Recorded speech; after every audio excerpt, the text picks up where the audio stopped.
In the early 1940s, Japan was a rising military power, expanding its empire across Asia and the Pacific. The attack on Pearl Harbor in 1941 pulled the United States into the conflict.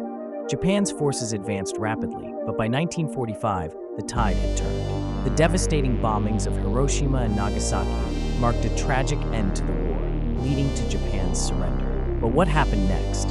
In the aftermath, Japan faced immense challenges: cities in ruins, a shattered economy, and demoralized population. However, with the help of the United States through the Marshall Plan, Japan began an incredible transformation. By adopting new technologies and embracing democratic reforms, it rebuilt not just its economy, but its identity. Within a few decades, Japan emerged as a global economic powerhouse known for innovation and resilience. This journey from destruction to revival is a powerful reminder of the strength of the human spirit.